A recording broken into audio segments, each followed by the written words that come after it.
I'm Wendell Holmes, and I had the real pleasure and the privilege of being a public servant and serving on the Duval County School Board for 23 years.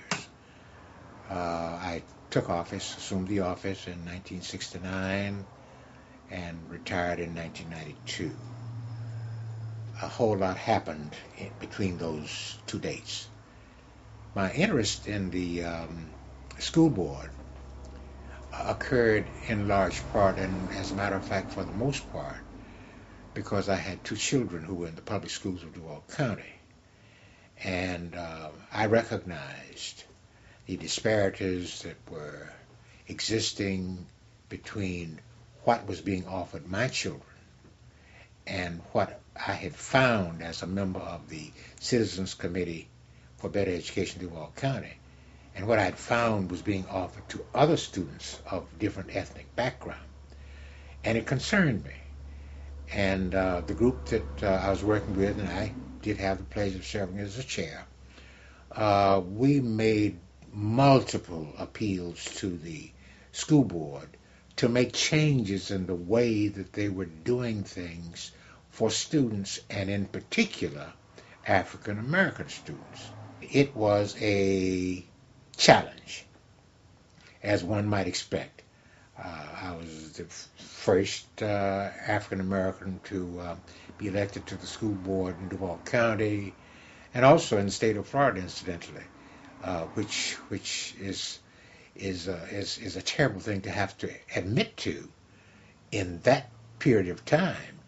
Education in general was a challenge, but education in particular for African American students was more of a challenge, because we had so far to go, and with the limited resources that were available, we had to almost demand that there were certain things. Matter of fact, we went to court a number of times in order to accomplish what we felt needed to be accomplished on behalf of our students. It was an exercise in satisfaction, really, to see a number of the issues that had been raised and the discrepancies and disparities that existed change after having been exposed and discussed, and having the board really understand. There were some who did. There were some who didn't want to understand, as you might imagine. But eventually we were able to get what we think was our message across to the board, and some changes came about. And I think that's the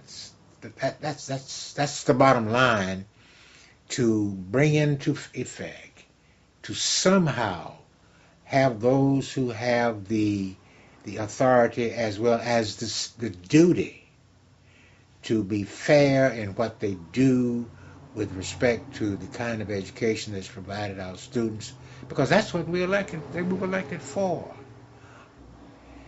There have been so many, many changes in attitudes, in the kinds of relationships that exist between African Americans and Caucasians and Latinos, the whole smear of the American demographic.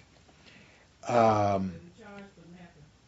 never thought that I would live to see the day when there would be potentially, of course, an African American who would be elected to the presidency of this country.